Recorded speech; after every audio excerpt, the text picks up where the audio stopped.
Well, good afternoon, everyone. I'd like to welcome everyone to today's webinar, Every Shift, Every Step, Safety at Acme Corrugated Box. I'm Jeff Lukash, and I'll be your host today. At Acme, safety isn't a slogan, it's a standard. It shows up on every shift and every step we take. It's a part of our culture, our operation, and our success. Today, we're excited to give you a behind-the-scenes look at how we bring that philosophy to life. You're going to hear from our safety manager, Tom Wertman, as he walks us through our core programs, from lockout procedures and PSIP to safety coaching and our digital resource center on SharePoint. Additionally, we've got input from all of our key leaders at Acme to share. So stick around for a live Q&A at the end as well.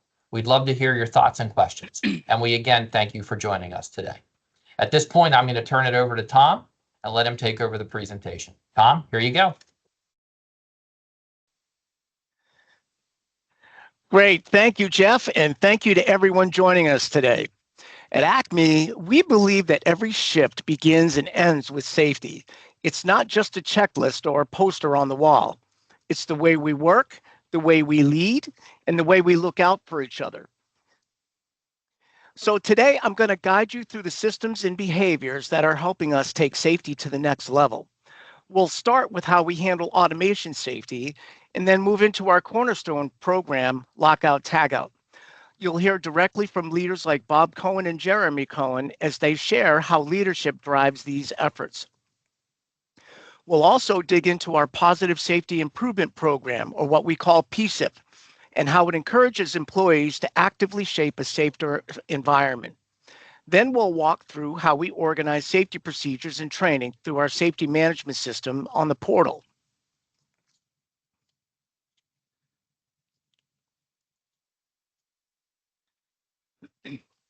You'll also hear from Superintendents Kevin Bynan and Bo Opacek, who bring these programs to life every day. Finally, we'll wrap up with a look at how the executive team support is essential to our success. Safety should never be measured by the lack of injuries. Lack of injuries is a side benefit of an effective safety management program. Safety is truly measured in how we manage risk. My goal with today's presentation is to show how we do this every day at Acme. Let's get started with our automation upgrades. So I'm proud to be associated with one of the most modern box producing plants in the country. As manufacturing evolves, so does the complexity of our work environment. One of the most significant shifts we've embraced in recent years is the integration of automation, not just for efficiency, but to improve consistency and reduce manual risk. Prior to the automation upgrades, there was a lot of manual and forklift intervention. It is satisfying to report that as we expanded and modernized over the last few years, we were able to achieve this goal with 0 employee layoffs, which enhances the value of our frontline workers. But with automation, the risks aren't always obvious. Moving equipment, sensor-guided systems, and remote-controlled operations require a new level of awareness. That is why we approach these systems with a layered safety strategy.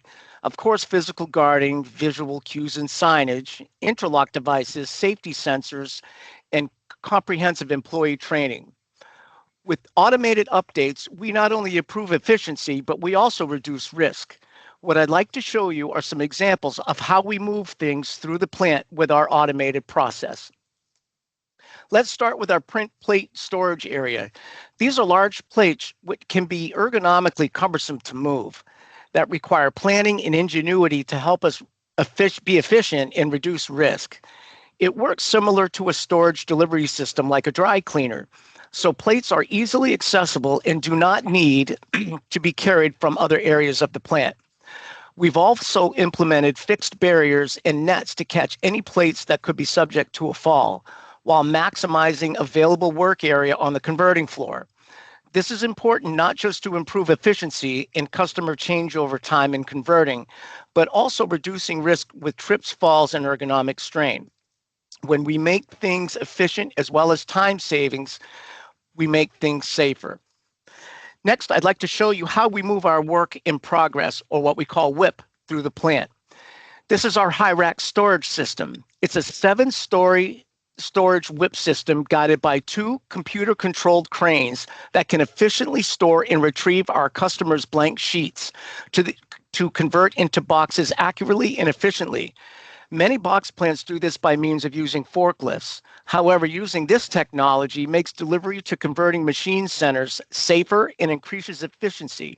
And it also reduces waste from the damaged bottom sheets, which also improves our environmental footprint.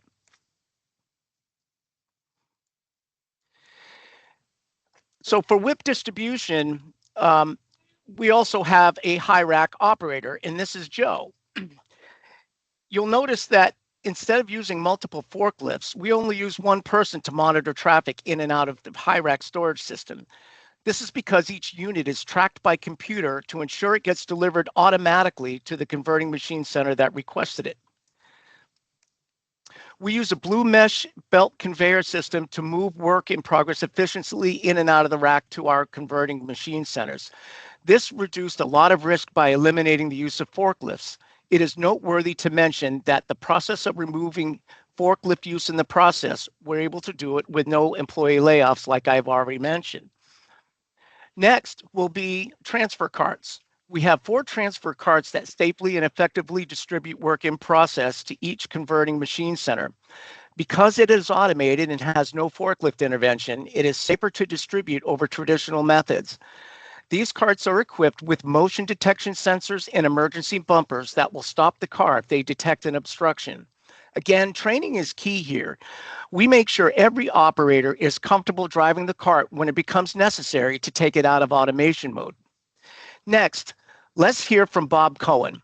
In this video, Bob talks about how we respond when safety concerns are raised.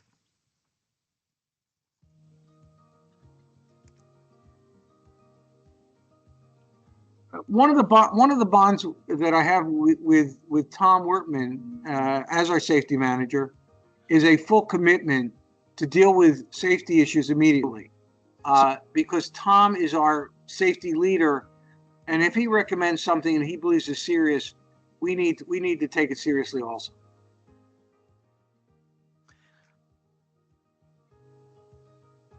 Well, I think it's so important that when Tom does stand downs, that's actually during productive time.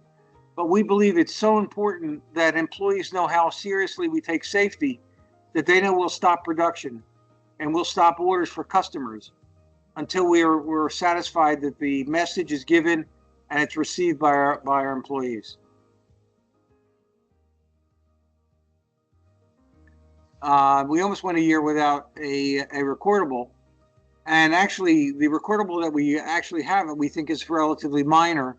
So even if we have something that turns into either an accident or if we can manage it that it's a minor accident or minor issue, that's preferable to anything else that might occur.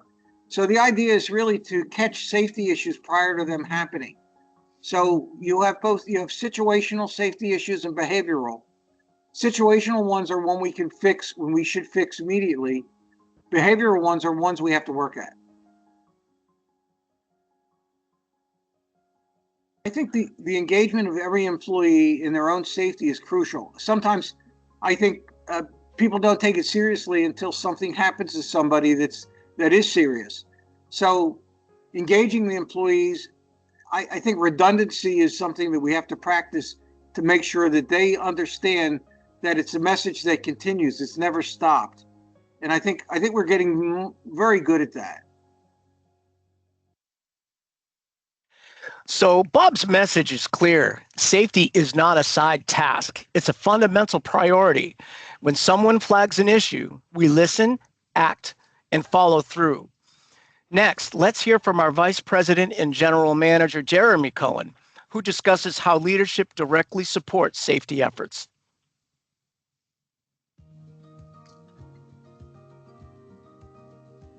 Personal for me is that because we're a family business, we treat our people like family, and we don't want any of our people to ever be impacted by a work-related injury or any injury, obviously, but really here we focus on that the way people come into work, we want them to be able to go home, and we want them to be able to do that so they can go home and enjoy the things they want to enjoy outside of work, which is family, friends, other activities, whatever it is. That's what makes it personal to me, because safety is about our people. And for me, accountability for safety is a really personal thing, right? It's the company's responsibility to make sure people are held accountable for issues related to industrial safety here at the plant. But ultimately, this boils down to the individual having responsibility for themselves. And when I speak specifically to new employees here about industrial safety, that's my number one focus. And I always end the conversation with, machines don't think and people do. So you have to be able to self-trigger, which is a very powerful tool in safety. You have to be able to tell yourself, wait a second, this isn't safe. Let me take a step back and reassess the situation before I jump into something I'm not sure about. So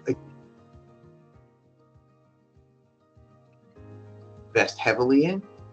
The new machines that come into this building have many more safeguards on them than the old machines used to. We're talking safety devices, things like light curtains, physical barriers, physical guarding around equipment. The guarding today versus compared to a decade ago, you can't compare them, right? These machines are much safer to operate. The safety interlocks are built onto machines. If there's ever a safety option for equipment, we always take it, 100% of the time.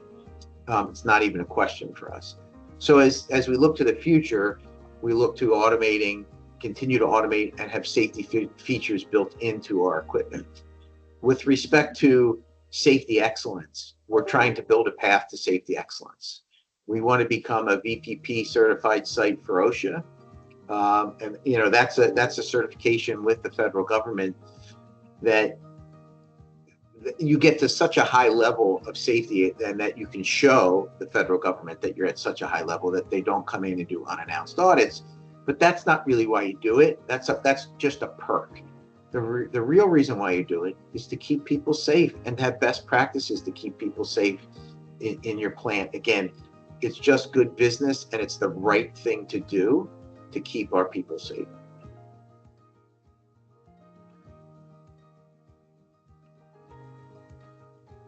Look, I think it's easy to get down when safety incidents happen, and it's easy to go negative with safety, but I think we've taken a different tact. And so when things go well and people do the right things, we're pointing those things out. So when we're doing a lockout, tag out audit, and we go out and we see the maintenance and production folks doing it the right way, we call them out. When people are calling out near misses, things that we can investigate to prevent incidents and accidents from happening in the future, we call those people out. We thank them for that.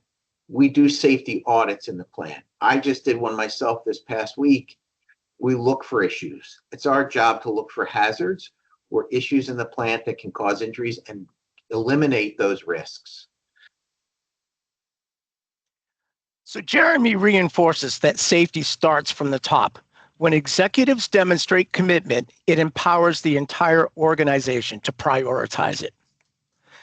Next, I want to talk about lockout safety. So our lockout program prevents injuries during equipment servicing and maintenance. It ensures that machines are properly shut off and cannot restart unexpectedly. Heavily cited by OSHA year after year, and yet it can be easily implemented. You'll see our team locking out panels using keys or locks. Supervisors conduct documented routine audits to make sure that we ensure compliance. At Acme, we follow it without exception. The program is effective because it is universally applied and consistently reinforced. This is a zero tolerance policy at Acme. And the reason why is because the last thing I ever want to do as a safety manager is have to place a call to somebody's loved one to say that there was an industrial accident involving lack of lockout because they simply forgot to use it. We want to make sure that that never happens. Signage is visible in many ways, and there's lots of OSHA requirements on signage. Keep in mind that OSHA is a minimal standard. Safety is most effective when it is over-communicated. Visual cues are very important because they have a direct and indirect impact on employee safety. We also add quality custom signage to keep visual acuity. Documented weekly crew meetings occur throughout all departments. Safety messages come from yellow alerts from the week before. So in essence, what gets identified one week gets discussed the following week. So when employees bring up safety issues, it's communicated immediately and those messages get back to them. Next, I want to talk about PSIP. It's our Positive Safety Improvement Program, and it's one of the most stalwart safety programs looking forward that we have. Our PSIP is all about giving employees a platform to speak up.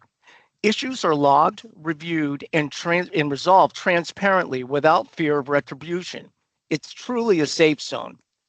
These meetings are regular, structured, and collaborative, scheduled 1 week apart for 3 weeks. Everyone has a voice, and every concern is taken seriously. Meetings include the Director of Operations, Department Manager, Superintendents, Supervisors, along with myself. PSIP allows us to solve problems before they lead to incidents. It keeps safety dynamic and employee-driven. This is a very effective program because it does not target employees. Rather, it targets employee behavior and strengthens peer-to-peer coaching. At Acme, we do not police each other. We look out for each other. There's a difference. I will be more than happy to freely share this program and the program elements with those that show interest in how it truly works here. Another safety upgrade are forklift red lights. Acme has what we call the 3-foot rule. If a person needs to talk to a forklift operator, the operator must drop the load, set the brake, shut the truck off, and show the key. To implement this further, there are red horizontal lights that shine on the floor to remind operators as well as pedestrians about this important safety rule. Manufacturing will always have occasional challenges to get the job done every day. When such challenges arise, we act as a team, get on the floor, and figure it out. This is especially important when there is a safety event such as a close call. All investigations are also required to include one member of our executive team. Centralized safety resources make compliance easier.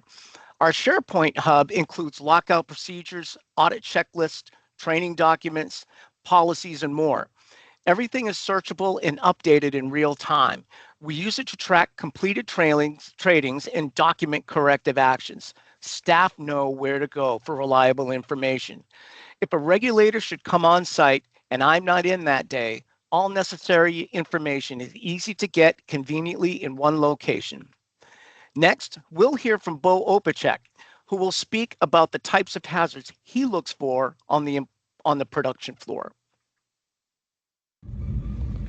So what type of hazards do I look out when I'm on the floor? Primarily tripping hazards. These are easily spotted, and they typically involve water hoses or air hoses for us. Oftentimes operators use these and they don't coil them back up and just leave them laying on the ground, and that presents a safety concern and a hazard. So the first thing I do is when I notice this, I coil it back up and then talk to that employee, let them know of the hazard they created and the importance of rolling it back up after you're finished. Second is the guards on the machine centers are, to me, second, if not the most important actually, because I've been here nearly 20 years with Acme, and I have seen injuries to employees that not necessarily caused by lack of guarding or anything like that. It's just that these machines don't know pain, and they don't feel and they don't care about the pain. So it's very important that if there is a guard that's missing, that the machine is shut down and taken care of properly right away. And I think that's one thing that Acme has been very successful with, is eliminating these very bad hazards and making employees safe. Because who really doesn't want to go home to their family the way they came into work? So, very important. What are some of the benefits to our yellow alert system? Well, first one is we learn from it, and then we put corrective actions in place to ensure these things don't happen again, where they can seriously injure somebody in the future.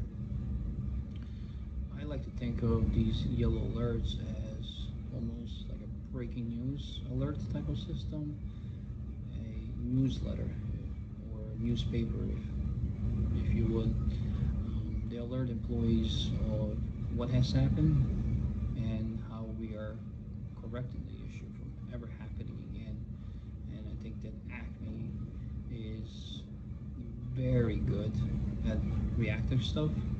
And when things, go bad or something happens, we are very good at putting things in place to ensure that doesn't happen again. So we just have to use the same methodology and apply that to more a proactive approach as well. Even though we are good at proactive things, where ensure that things don't happen, I just think that we are better at reactive things. When things are in front of us and we get a group that decides how we can handle it better or protect an employee better in the future. I feel confident in the way Acme handles safety issues. The response is swift, thorough, and focused on long-term solutions. We don't just fix the immediate issue. We look at the root cause and we will adjust the process. We will do training or adjust the equipment as needed. Leaders from multiple departments meet at the floor to make sure that the fix that we put in place is practical and going to keep our employees safe and make sure they go home the same way they came in every single day. It's a real team effort.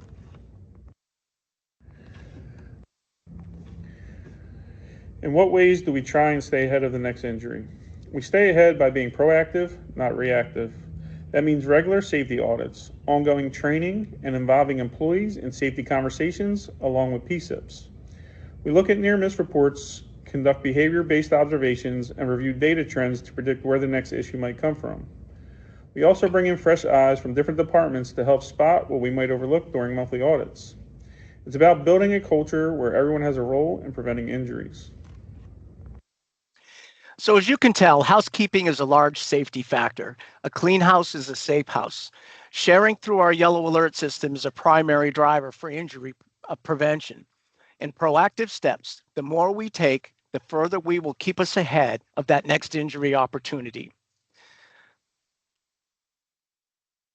Next, I'd like to talk about our executive team. Our executive leadership team is not only supportive, they're involved.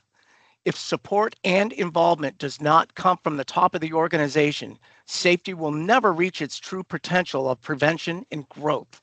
The executive team always ensures that safety has a seat at the table, and it is discussed every day, just like the other business metrics that drive the Acme way.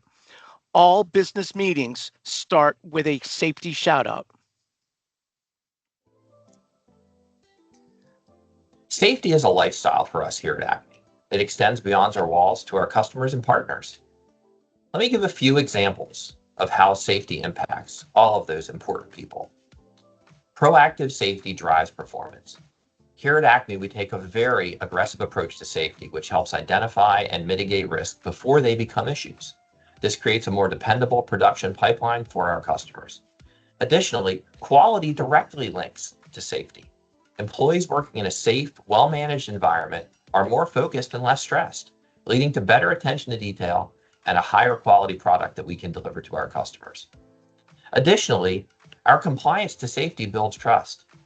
Acme adhering to industry safety standards lets our customers know that we run a responsible operation.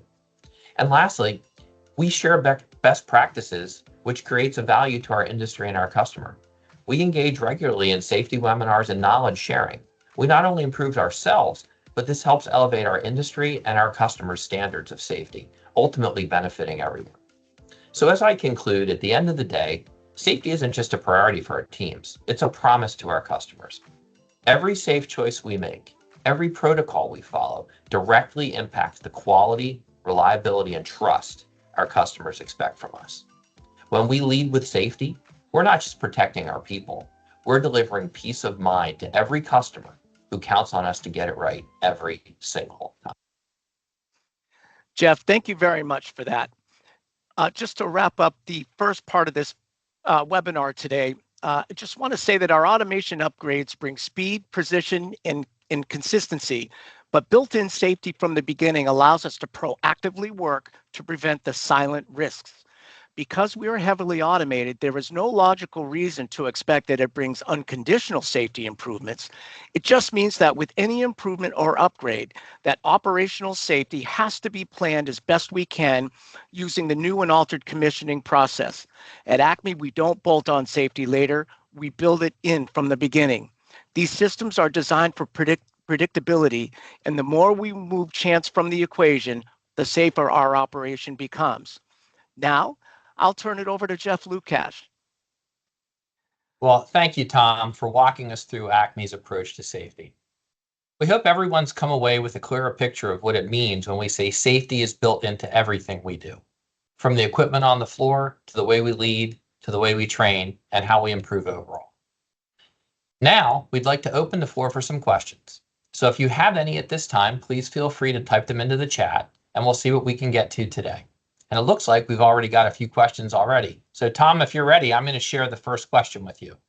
Sure. This one comes from Donna. How does Acme approach to safety different from your previous experience with other companies? Oh, that's a great question. Thank you for that, Donna. So everybody knows that good safety is good business, right? And all businesses have a vested interest in keeping their employees safe. But the involvement that happens here at Acme is far stellar to many businesses that I've ever seen. Everybody gets involved. Everybody has a share in this. Everybody owns it. So when I ask a group of people in a meeting, who's the safety manager, every hand in the room gets raised. And that's because of the example set by the leadership team at Acme. That's awesome. So we have another question that just came in from Taylor. How does risk management play a role in safety improvement at Acme? That's another great question. So the one thing that we've learned along the way is that you don't measure safety by your lack of injuries. Having a lack of injuries is a byproduct of a well-run safety management system. Safety is best managed by how we manage risk. And there's a lot of different ways to do that. But one of the most fundamentally important ways is to build it in from the beginning with every project that we do, every policy that we write, every training that we give to our people. When we manage risk and try to foresee those things, then there's less things to look at after. And we also have some great partners in industry in risk management as well that aid us with that. Good. We got another question in from Helene today. What is the value of measuring safety performance with leading indicators versus lagging indicators? Boy, that's another great question. So leading and lagging indicators in the safety world has had some prominence over the last decade or so. So your lagging indicators would be what they might call your OSHA rate. It's stuff after the fact. What did we miss? Where were the problems? Where were the issues that led to mistakes or an employee injury or close calls? Leading indicators are your proactive options, and you can measure leading indicators by participation. And one thing that we have learned here at Acme is that all the proactive efforts we're making, we manage, and you can't effectively manage what you don't effectively measure. So in doing so, we keep that in the forefront, and that helps us stay ahead of that next injury. Thank you, Tom. So we got another question in from Randy.